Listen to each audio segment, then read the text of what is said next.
Welcome to this week's edition of the Trending 10. Me and my buddy Fire Guy Ryan are going to be giving you all of the information about why you need to care about these books and what's moving and shaking in the industry this week. That's right, Russ. We're back here with the Trending 10, and I am filling in for Comic Tom this week. He's down in Dallas. Let's get right to the list. Number 10 is Superman Man of Steel number 1 from 1986. This is absolutely a must-read miniseries. This is a reimagining of Superman's origin story, kind of a post-crisis thing. We're reporting $5 average sales and $120 for a CGC 9.8. The super cool thing about this is that there was a main cover where you get to see Superman standing tall and Krypton exploding in the background, but then there was a close-up on the S that stands for hope, and it is actually a direct cover, like a variant cover that was only available directly at comic book shops, and that was the first specific variant cover that was released. Now, this book is on the list this week, mainly because there's a whole lot of Superman stuff going on because the movie is coming out soon and people are still trying to figure out what's happening, and this is a great place to start. Now that you mention it, the movie's like a month and a half away, and that just clicked for me, and I'm like even more excited than I already was for that movie, and my hype levels are pretty damn high for Superman. Number 9 on the list is a relatively new one. This just came out a couple weeks ago. Miles Morales, Spider-Man, number 33, but this is the variant cover done by Torrin Clark. And as you can see on the variant cover right here, this is the first cover appearance of the character Powerlift, who is apparently powered by Gamma, giving her a little bit of Hulk vibes. And I'm more excited about the Torrin Clark aspect of this cover. He's a really cool cover artist, actually really killing it over on the Deadpool and Green Arrow cover A's.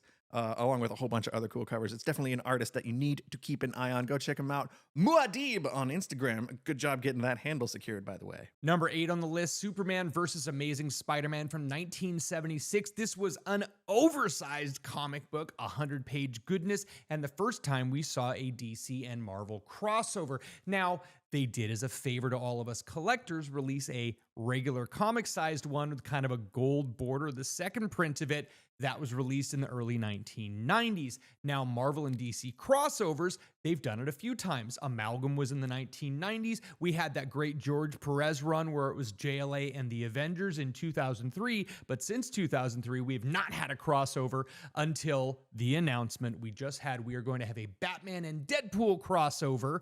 And then we are going to have a Deadpool and Batman crossover with the teams and the release publishers swapping off a little bit. Very excited about this. This oversized book, again, $85 to a couple $100 depending on your condition. They're tough to find anywhere, and it does not get slabbed by CGC because it's just a big book, but we are seeing a 200% increase in copies sold this week. I'm really excited for this upcoming Deadpool Batman crossover.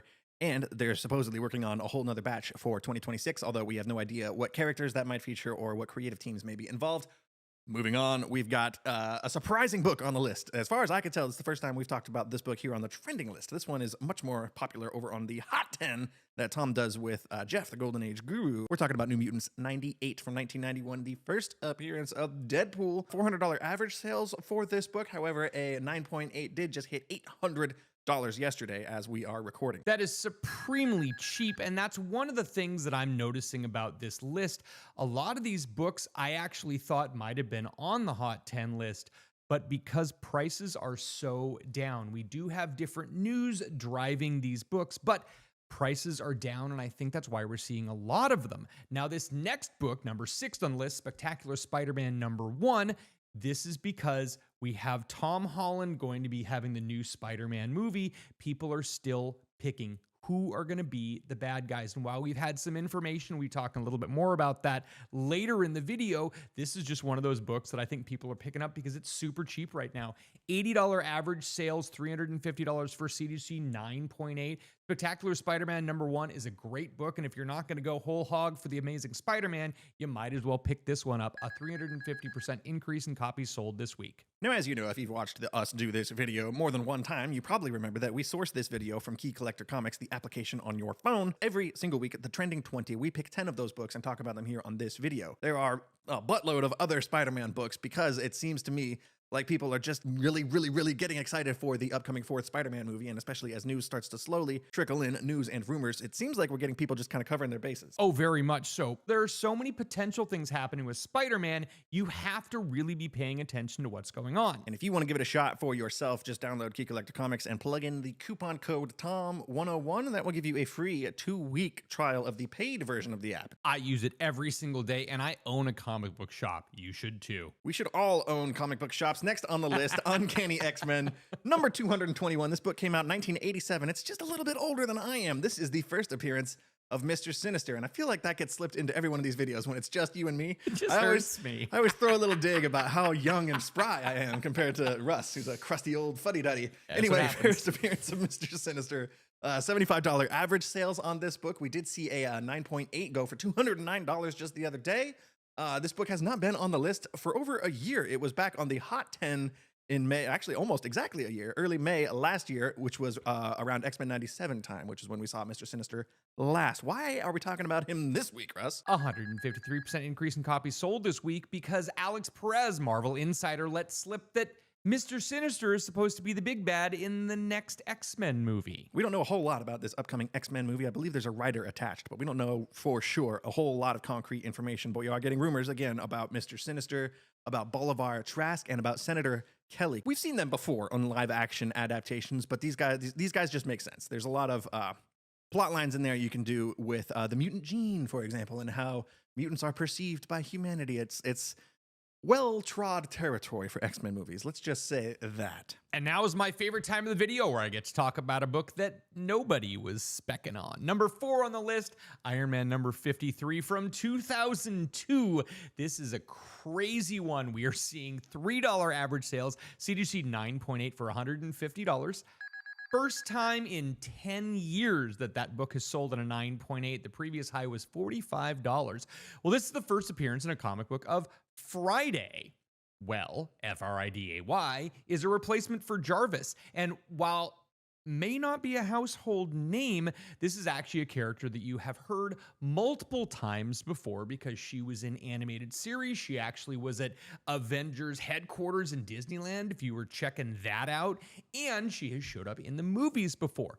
But we do have Carrie Condon. She plays Friday, and now we have potential casting rumors, but since she has done the voice in the movies before, it would make sense to have her as a live action person in Vision Quest, the upcoming sequel to WandaVision and the third in the trilogy of WandaVision and Agatha All Along, however you choose to look at that Disney Plus Very thing. loose trilogy there, but well, okay, but there is more casting information because we have pretty substantial rumors that we are very well going to be seeing Edith, who last time you saw Edith was a pair of sunglasses that Tom Holland loaned to Jake Gyllenhaal's character and then totally screwed up, and Tony Stark had to take it back, and Edith didn't work anymore. But we do in fact have Emily Hampshire from Schitt's Creek. She's the one that ran the hotel.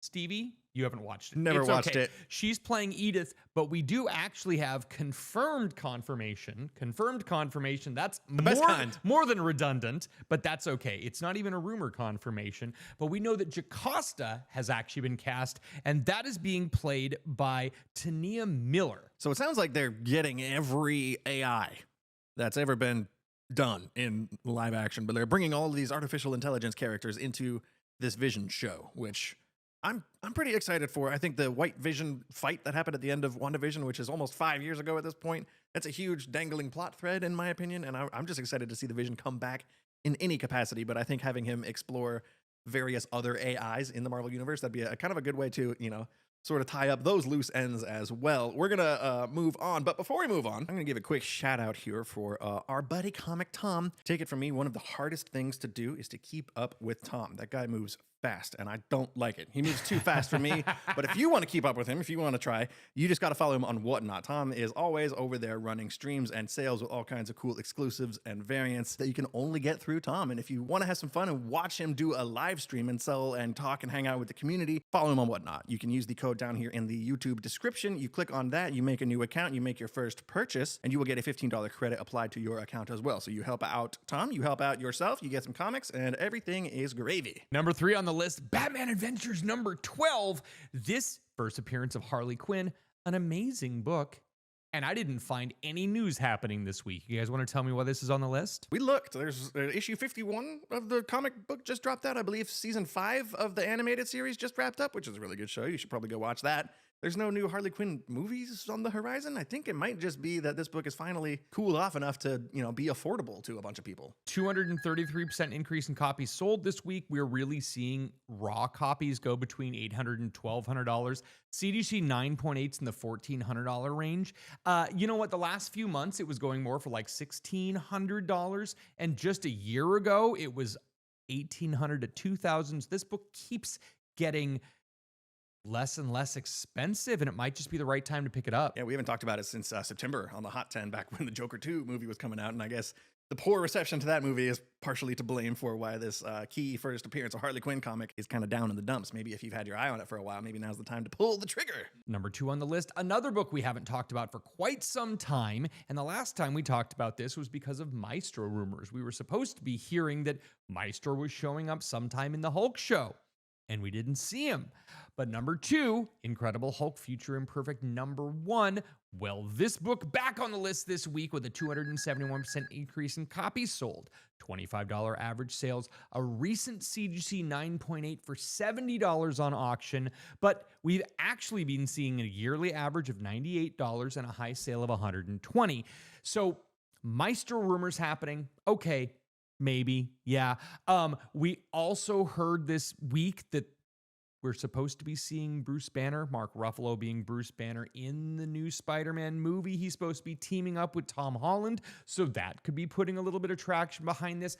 But another reason is that Peter David, the writer of this book, passed away unexpectedly this last week. So unfortunately, we lost another one of the good ones. Peter David wrote an amazing amount of comic books, some of my favorite comics, and this one, Future Imperfect, was a great one. Spider-Man 2099 was another one that I really liked that I know he wrote and scripted. Absolutely, he will be missed. Yeah, and since this is the first appearance, Maestro, one of the big creations of Peter David, it does make sense that people would be looking into his body of work, and this is definitely one of the bigger key books from, I believe, his entire run on the Hulk. That actually kind of helps explain number 1 on the list. It's another Hulk book. It's another Peter David book. This is Hulk 377. This is one of my favorite covers, actually, too. I love the green on this cover. I'm a big green cover person. We're seeing $15 average sales for this book, a 300% increase in copies sold. Why? This has the Professor Hulk character in there, and like Russ mentioned, we are getting rumors about Mark Ruffalo's Hulk returning for Spider-Man, and whether or not that is in a villainous Maestro sense, which that doesn't really jive for me. I don't know if we'll see him in this movie, but rumors are saying that we will be getting Mark Ruffalo's Professor Hulk that we saw in Endgame, like that version of the smart Hulk kind of mentoring and helping out Peter Parker in the new movie. But I thought everybody forgot who Peter Parker was and who Spider-Man was. I don't know how they're going to make any of this work, but I wouldn't mind seeing Mark Ruffalo again. I like his Hulk. I like his contribution to these movies, and I think having a familiar face in Spider-Man 4 will help it feel a little more connected to the overall MCU. We had a recent high sale of $120 for a CGC 9.8. This is absolutely a fan favorite cover, but if you want something super scarce, try and get a high grade of the third printing. The green, it's a little bit more yellow colored, but this has a supremely low print run. The most recent high sale was a CGC 9.6 that we saw $780 just 2 weeks ago over at Heritage. The last 9.8 sale was a few grand. Definitely one, and they don't come to the market very often. Too rich for my blood. I'm passing on that. I can't afford that. I don't even think I can afford a regular version of that book, so I'll read it digitally. Thanks for hanging out with us this week, you guys. Sorry that Tom was gone, but you get me instead, so really it's better. You made it all the way to the end of the video. We appreciate you. Make sure you hit that like button while you're down there, and hit the subscribe button. Maybe hit the bell. I don't really mess with the notification bell on YouTube, though, so my feelings won't be too hurt if you don't have it on. Most importantly, however, Eat responsibly. not enough said, because we have giveaway winners to announce.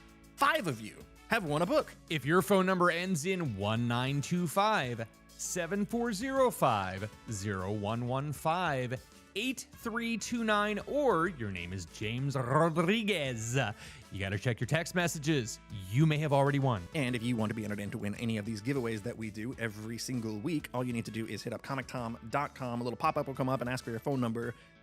Type in your phone number and boom, you're entered in for every single giveaway we are ever going to do for the rest of time. And you'll also get, announcements of new exclusives and stuff we're doing, actual stuff that you can sign up for, but really the main reason is you want free stuff. You want to give away. What's up, guys? It's your boy, Eris Quinones, the dude who talks about all things comics. And ComicTom.com is officially here. And if you sign up for his SMS, 10 of you could win this, a Jack Kirby foil, first Silver Surfer, cameo of Galactus. Or is it like first Christmas tree Galactus? He's green, he's red. And anyway, ComicTom.com. Get your free books. I'll announce the winners next week. Join the SMS group.